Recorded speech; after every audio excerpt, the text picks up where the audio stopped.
Sound off for Chesterfield. Chesterfield is best for you. First cigarette with premium quality in both regular and king size. Chesterfield brings you Dragnet.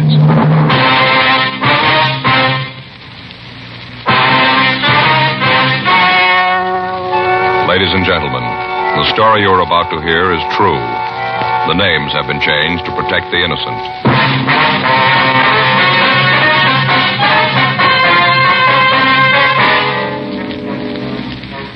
You're a detective sergeant. You're assigned to robbery detail. You get a call from the San Diego Police Department that 3 hold-up men are thought to be heading for your city. You know they're armed. You know they're dangerous. Your job, get them. Years ahead of them all. Chesterfield is years ahead of them all. The quality contrast between Chesterfield and other leading brands is a revealing story. Recent chemical analyses give an index of good quality for the country's 6 leading cigarette brands. The index of good quality table, which is a ratio of high sugar to low nicotine, shows Chesterfield quality highest. Chesterfield quality highest. 15% higher than its nearest competitor. Chesterfield quality highest. 31% higher than the average of the 5 other leading brands. Yes, Chesterfield is first with premium quality in both regular and king size. Don't you want to try a cigarette with a record like this? Chesterfield.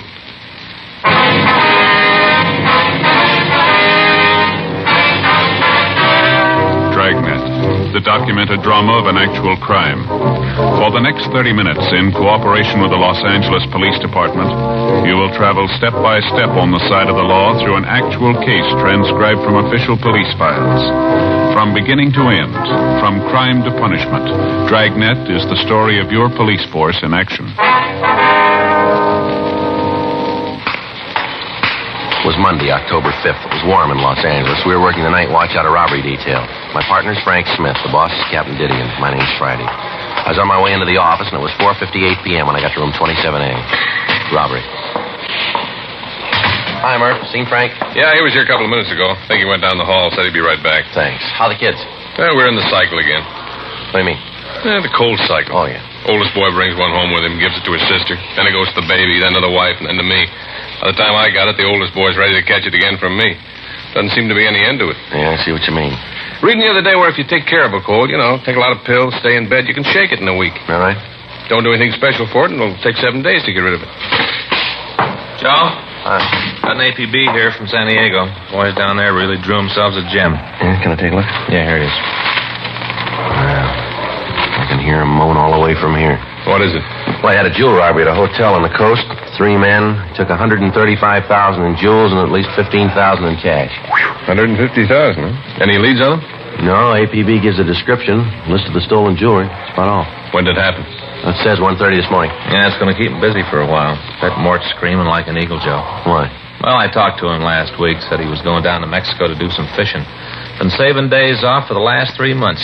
Won't get to go now. Yeah, I get it. Robbery, Friday. Yeah, go ahead.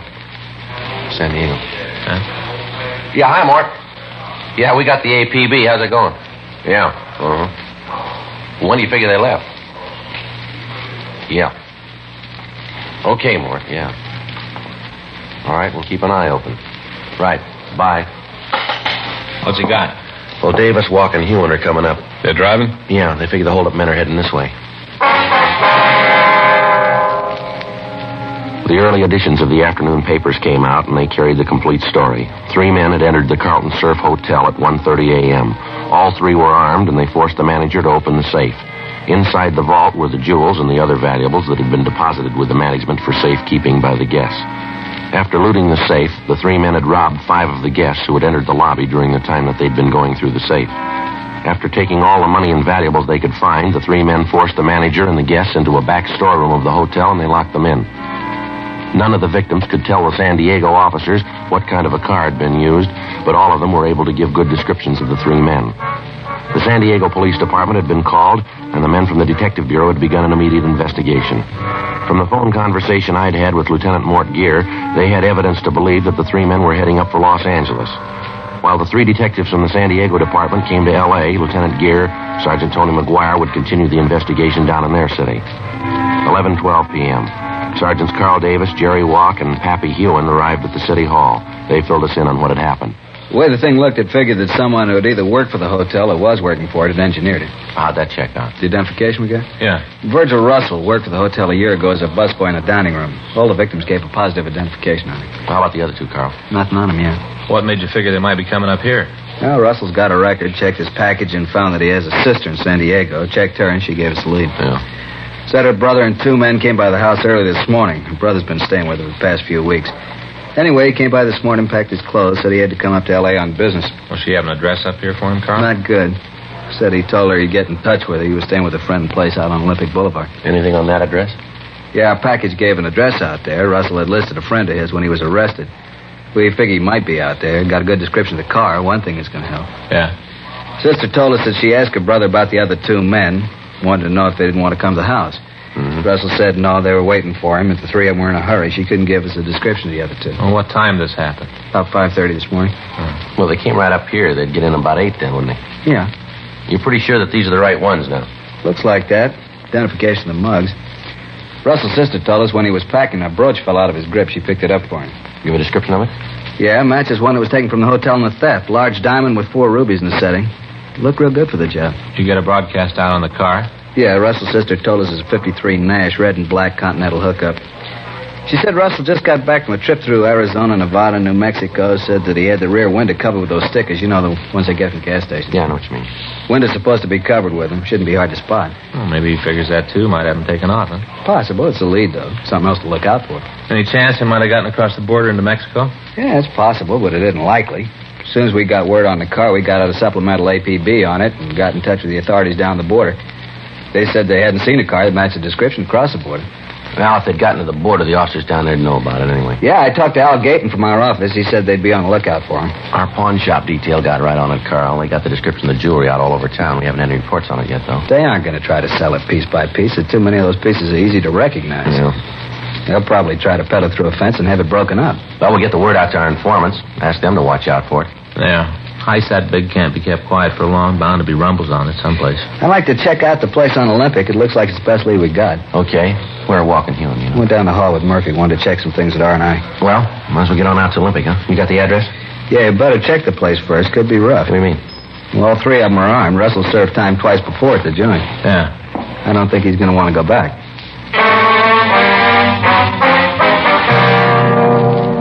We checked the name of Russell's friend through our files. We found that he had no record. We drove out to the address on Olympic and we talked with the neighbors. From them, we found out that it was not a private residence. We talked to the woman who lived next door.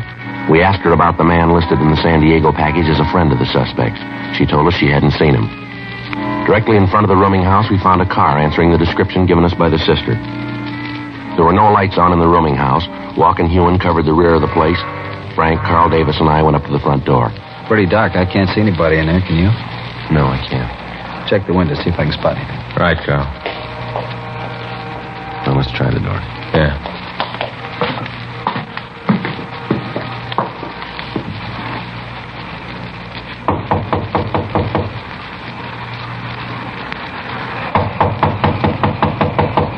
Who is it? Come on, open up. Beat it. Nobody gets in here. All right, Frank, let's hit it. All right, stand right where you are. Hold I'm on. not doing anything. What are you doing breaking in Get here your like hands out in this? front of you. Sure. I'll shake him, Joe. He's clean.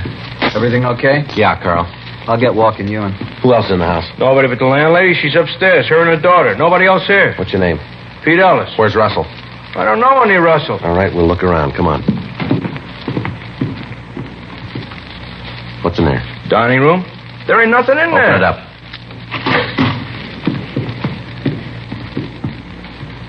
See? Nobody here. No. All right, we'll check the other rooms. Where's this door go? Bedroom. Ain't nobody in there. Open it up. Joe, nobody in the kitchen. Check the back porch. Walk and Davis are upstairs. All right, we'll try this one here. Come on, you open it up. It's locked. It can't get in. There's a key in the door over here. Let's see if it fits. Virgil! Virgil! Get out! Virgil, it's the cops! Get out! All right, get out of the way, you. Come on, let's hit it. Yeah. On the bed, Joe. I see him. All right, come on, you out of that bed. Hey, Hey, Joe? Yeah. There's a bottle of sleeping pills on the table here. Yeah, an empty bottle of whiskey. Guess he's dead drunk. Upstairs is clean, Joe.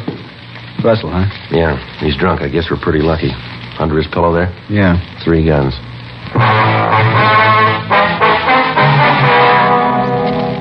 With the suspects in custody, we searched the house. In the back bedroom, where we'd found Virgil Russell, we found a folder with all of the newspaper stories of the hotel robbery. In each instance, that portion of the story which referred to the thieves themselves was outlined in pencil, and there were small notations along the margins of the newspaper. A complete search of the house netted us nothing. There was no sign of the loot from the robbery, although each of the suspects had a large amount of money in their possession. We talked to the landlady, but she was unable to tell us anything about the suspects. She said that she had rented a room to Peter Ellis over a year before, and that the suspect had moved out after living in the house for only 2 months. She said that she hadn't seen them again since that night when they arrived at the house and asked for rooms. We called the office and arranged for a stakeout on the place, and we took the 2 suspects back to the office. We ran Peter Ellis through R&I, and we found that he had 1 previous conviction on a robbery charge. 2:15 a.m. We talked to Virgil Russell in the interrogation room. All right. I ain't trying to con you into anything. I was in on the heist, I'll admit it, but I ain't gonna be no fink. You ain't gonna get any other names out of me. You got the money we found on you from that hotel robbery, is that right? I don't know where else it'd come from. I got no reason to con you about the hotel job. I pulled it. I ain't afraid to admit it.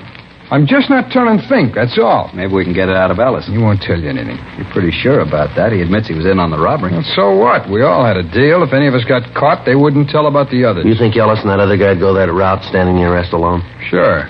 We had an agreement. Oh, come on now. Tell us how much you got for the jewels. You can tell us that and not tell us who the other man is, can't you? Yeah, I suppose so. Isn't any way you could tell if I told you how much we got? How much? 7,000. How much? 7,000. Who set up the deal to sell the stuff? Your partner? Yeah, he handled all that. He fixed it for you to get $7,000 for all the jewelry? Yeah, that's right. Well, you made a good deal, all right. 7,000 for $135,000 worth of jewelry. Wasn't worth 135. That's just the papers making it sound big. No, Russell, you're wrong. That's what the stuff is worth. Are you kidding? You got that report, Frank? Yeah, here. Now, wait a minute. That's maybe what they claim the stuff is worth. But you know how people are always jacking things up on the insurance companies. The stuff was worth, maybe $15,000, not a cent more. Yeah, Joe, here it is. This is the report you got from the insurance company, Carl. That's it. Would you like to read it yourself, Russell, or do you want me to read it to you? Well, let me see. Uh-huh. What a lousy bum. Oh, no good. He's a thief, that's what he is. A thieving thief. That's the kind of a guy you say you had to deal with, huh? But you think he was doing you a big favor. Some deal, $7,000. If we'd picked him up, he'd have screamed like an eagle. He's your pal, all right. What a no good thief. I can't believe it. Who'd he sell the stuff to, do you know? No, I don't, and that's the truth. I saw the guy, but I don't know who it was. How'd the deal work? Well, earlier tonight, we got together out in Westwood. He called the fellow who was going to handle the deal, told him to meet us there. Who's he? A lousy fink. What's his name? Payne, Al Payne. I spell it. Last name. P-A-Y-N-E. You got a record? No, I don't think so. I never heard him talk about it. You give us a description? Yeah. That stuff was really worth $135,000. He said it was a lot of talk, newspaper talk, he said. Oh, brother, what a laugh. What's his Payne look like? Oh, he's about 37, maybe 150, 60 pounds. Bald. A little bit of hair on the edge of his head. I'll check the name through R&I, Joe. Right. Do you want to bring the mugs back here? Yeah. Russell? Yeah? That first name's it Alfred or Albert? I think it's Albert. He's some kind of a promoter. I don't know what he promotes. I think it's just a dodge, kind of a front. I'll be right back, Joe. Right. Let's go ahead with the story about the buy, huh? All right. Where was I? You said you went out to Westwood. Oh, yeah. Well, we were supposed to meet out in the parking lot by the ice rink. Big place out there. Well, we met this guy, the fellow Payne called it. He looked at the stuff, said it was worth maybe $15,000 the way it was. But he said it had to be broken down before it could be sold. And it wouldn't bring that much when it was all broken down. What'd Al say to that? Well, he agreed to it, said it was true. He went right along with it. Lousy deal. He was probably in on the whole thing. Wouldn't be surprised. I just can't get over it. We had all that stuff and didn't know what it was worth. You got any idea who this guy is?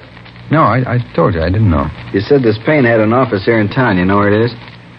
Yeah, I can show you. We were up there this afternoon while I was setting up the deal. It's in a building over on 6th. You'd be willing to go over there with us? So you can nail him? That's right. We want to get the jewels back. Sure, I'll go. So what that bum did to me, nothing too bad for him. How are you going to work it, Joe? Well, Russell here will have to introduce me as somebody who wants to buy this stuff. He'll have to tell Payne that I'm willing to pay, say, $50,000 for the jewelry. That way, Payne will have to get in touch with the other man. I don't think he'll pass up a deal like that. Maybe he figures to make more than that this way. Yeah, but suppose he thinks that Russell here wants to do business with me. He'll get the stuff back. I don't think he'll want to cross Russell. Might work. No, we haven't got much choice. We got to get the stuff back before it's broken up. Hey, Joe, I got some pictures here. None of them match the description. What was that? None of them match the description. Oh. You want to look at these? Yeah? Joe's going to go see this Payne with Russell and Ellis, try to get lead on where the stuff is. How are you going to work it? Well, I'll tell Payne I'm interested in buying the jewels, offer him maybe $50,000. Picture's not here. None of these is Payne. You go along with this plan, Russell? Sure. I'd like to see you get him and get him good. It's pretty risky. It doesn't look like there's any other way. Suppose not. Russell? Yeah. We know Payne carries a gun. I'm going to tell you something. I want you to remember it. All right. You get any bright ideas about tipping Payne off about Joe, remember, we'll have men all through the building. All right. We're not going to start any shooting. Yeah. But we'll finish it.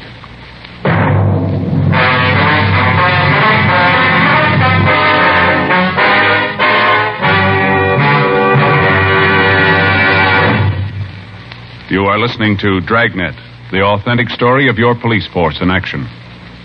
Chesterfield is best for you. Just listen to the record. For a full year and 2 months, a doctor has been making regular examinations of a group of Chesterfield smokers, and he reports no adverse effects to the nose, throat, and sinuses from smoking Chesterfields. Don't you want to try a cigarette with a record like this? Chesterfield. First with premium quality in both regular and king size. Chesterfield. First choice with Young America. And that's from a survey of 274 colleges and universities. Try Chesterfields today. Remember, Chesterfield is America's best cigarette buy.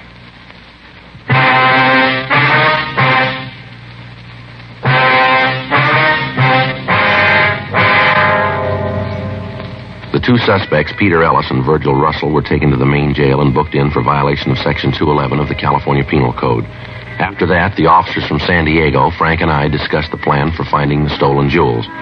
It was agreed that I would go into the office building with the suspect, Virgil Russell. To lessen the chances of discovery, I would carry no gun or any police identification. We were unable to make contact that night, so the following morning, we checked over the physical layout of the building. It was 6 stories high and had one elevator. There were 2 entrances to the building, one in the front and one that opened off an alley in the rear. Officers were planted at both entrances. Additional men were stationed on each floor. 2 men were on the roof to cut off any possible escape to one of the adjoining buildings. 11:30 a.m. Tuesday, October 6th. Russell called Payne and said that he wanted to see him. Payne told him to come right over to the office. Russell and I got into a car and we drove over. It had been arranged that from the time we entered the building, no one would be permitted to leave until we returned to the main entrance. 11:58 a.m. We got to the office building. We went up to the 4th floor. The sign on Payne's door read, Albert Payne, Investments. Russell opened the door and we walked in. Hi, Verge. What's the bit? Al, like you to meet Joe Ferguson. Joe, glad to meet you. Yeah, same here, Al. Well, sit down, boys. Now, what's this all about? It's about the stuff, Al. We got to get it back. Now, what's the pitch? I don't even know what you're talking about. Oh, come off it, Payne. Joe here's willing to up the ante for the jewels. How much? I'll go as high as $50,000. I got to see it first. For $15,000 worth of jewels? Papers say it's worth $135. I explained that to you. They up the value. It's all insured. People up the price of the insurance companies. Papers up the price. They sell more papers. I told you. Yeah, and I ain't buying it. I want the stuff back. I never even got my cut of the $7,000. Ellis feels the same way. I told you the money'd be coming. Oh, it ain't coming anymore. I want the stuff back. I don't think we can do that. Most of it's already broken up. No, not much of it could be broken up in the time that he's had it. Guy that bought it isn't going to like it. Well, it's tough. You just tell him to stop breaking it up. Tell him we want it back. Where do you figure to sell the jewels? I don't see where that concerns you. I'm offering you $50,000 for them. That's all you need to know. Come on, Al. Come on. Quit playing games. Let's get on it. You get in touch with the guy you gave him to and get the jewels back. Anyway, I got something to say about this. I was in on the job with you. Don't you forget it. I'm only going to say this once more, Payne. You get on that phone and get in touch with your contact. Tell him to stop breaking them up. You set up a meet to get the stuff back. I'll call him. I don't think it's going to do any good. He's probably got all the mountings melted down by this time. Got it all broken up. You call him. Let's see what happens. All right.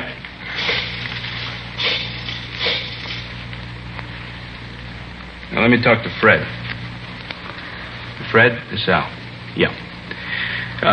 Listen, something's come up. We can't go through with the deal. What?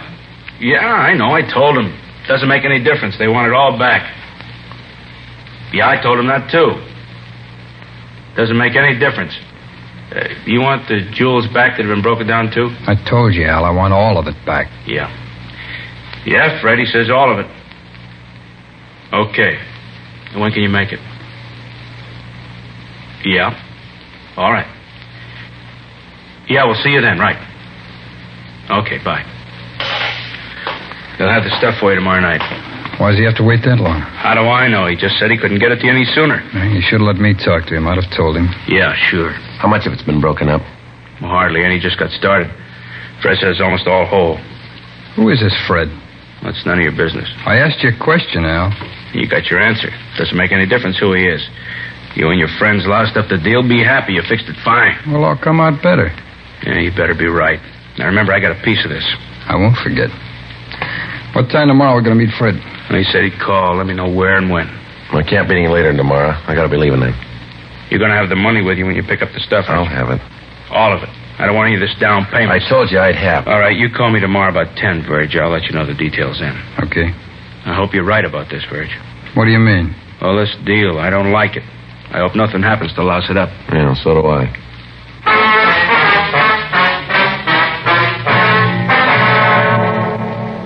Virgil, Russell, and I left the office and went downstairs. We checked with Frank, Carl Davis, and the other officers from San Diego. Al Payne was taken into custody and booked in at the main jail on suspicion of violation of Section 211 PC. Then we returned to the office. You find out who has the stuff? Yeah, a fellow named Fred. You know who he is? No, not yet, but we will. How'd you figure that? Payne didn't tell you. Well, I saw the number he dialed when he called Fred. It was a Hollywood prefix. That narrows down the area. I can try the number and see who answers.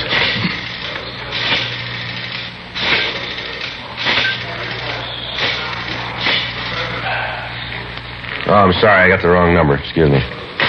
So you get it? Yeah. It's the Kingery Trophy Company. You want to check the book? Right.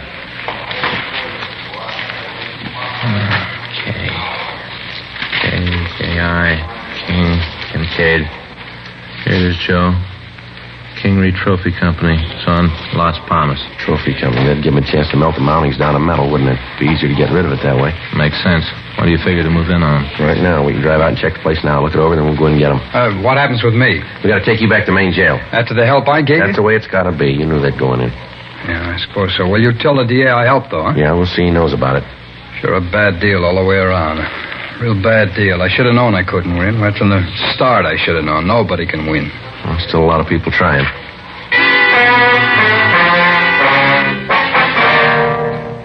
We returned Virgil Russell to his cell, and then we drove out to the Kingery Trophy Company. It was a two-story building on Las Palmas Avenue in Hollywood. They made trophies and fraternity pins. A large sign on the front of the building advertised that they could duplicate anything in metal. We checked with the neighborhood merchants and found that there was a permanent staff of 4 employees. The company was owned by a Roger Kingery, and none of the neighborhood people could tell us anything about an employee by the name of Fred. 5 p.m. The employees of the plant left the building. 1 man remained. From the description we'd gotten from Russell, we figured that he was the person Payne had called Fred. 6:03 p.m. The lights in the rear of the factory went on, and through the windows we could see the suspect working over a small furnace. On a table off to one side, we could see a quantity of jewelry. Frank, Carl, and I went to the side door of the plant while the other officers covered the remaining doors. All right, you ready? Yeah, let's go. Carl? Yeah. I'll hit the door and grab him before he's got the chance to throw the jewelry into the furnace. Right. Grab him, Carl. He's making a break for it. I got it. Hey, what are you guys doing breaking in here like this? Look at that, Joe. Jewelry matches the description of the stolen stuff. Yeah, looks like it. All right, mister, stand still. I'll shake him. He's clean. I don't know what you guys are doing. I don't know what this is all about. All right, save it. What's this jewelry doing here? That isn't mine. I didn't ask you whose it was. I asked you what it was doing here. Fella said give me $2,500 if I break it down for him. What's the fellow's name? Guy named Payne said he'd pay me to melt it down for him. You know the stuff was stolen? No, I didn't. He just made the deal to melt it down. Didn't he call you this afternoon and tell you to stop breaking it up? Yeah, and then he called back and told me not to pay attention to what he said. Go ahead with the job. I did like he said. Who else is in this with you? What do you mean? Who else here at the factory? Nobody. I'm the only one. I only did it because I needed the money. I didn't know where the jewels came from. I didn't care. It didn't make no difference to me. As long as I got mine, I was happy. I didn't know what it was all about.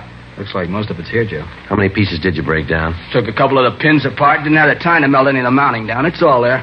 All the pain gave me. What's your name? Fred Michelson. All right, let's go. Well, I didn't know they were stolen. I didn't know anything about it. I just did a job. That's all. Just a job. Yeah. I didn't even get paid for it. Don't worry about it. You will.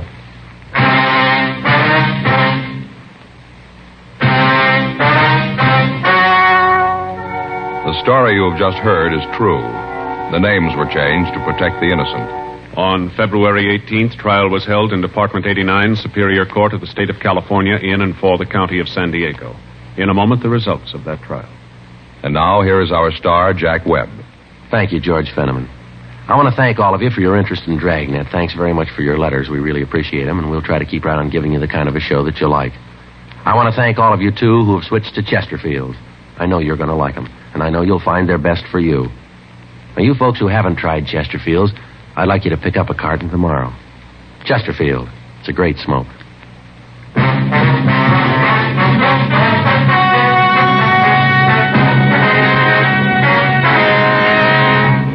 Virgil Nathan Russell, Peter Howard Ellis, and Albert Franklin Payne were tried and convicted of robbery in the first degree. They received sentence as prescribed by law. Robbery in the first degree is punishable by imprisonment in the state penitentiary for a period of from 5 years to life. Fred George Michelson was tried and found guilty of receiving stolen property.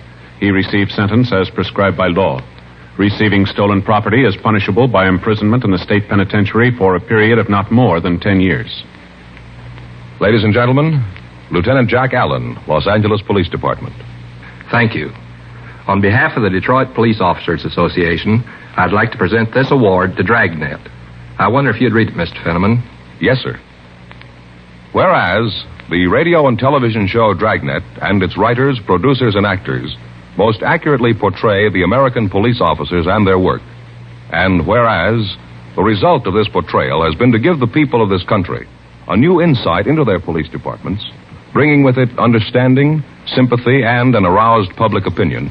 And whereas Dragnet brings credit to the men and women of the police forces throughout America, therefore we, the Detroit Police Officers Association, representing the patrolmen, detectives, and policewomen of Detroit, hereby cite and commend the show Dragnet and its star Jack Webb, who plays the part of Detective Sergeant Friday, as the finest and most accurate police program both on television and radio.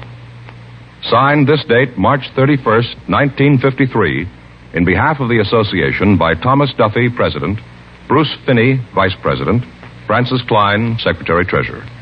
All of us on Dragnet want to thank the Detroit Police Officers Association, and our thanks to Dragnet, a series of authentic cases from official files. Technical advice comes from the Office of Chief of Police W.H. Parker, Los Angeles Police Department. Technical advisors, Captain Jack Donahoe, Sergeant Marty Wynn, Sergeant Van Sprasher. Heard tonight were Ben Alexander, Eddie Firestone, Art Gilmore. Script by John Robinson. Music by Walter Schumann. Hal Gibney speaking. For a million laughs, tune in Chesterfield's Martin and Lewis show Tuesday on this same NBC station. And sound off for Chesterfield's. Either regular or king size, you'll find premium quality Chesterfield's much milder. Chesterfield is best for you. Chesterfield has brought you Dragnet, transcribed from Los Angeles.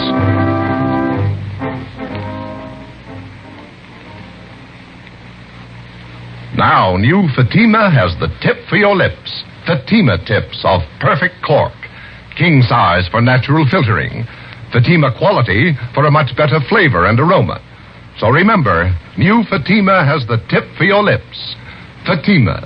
See how smooth they are. Remember, Fatima is made by the makers of Chesterfield, Liggett and Myers, one of tobacco's most respected names.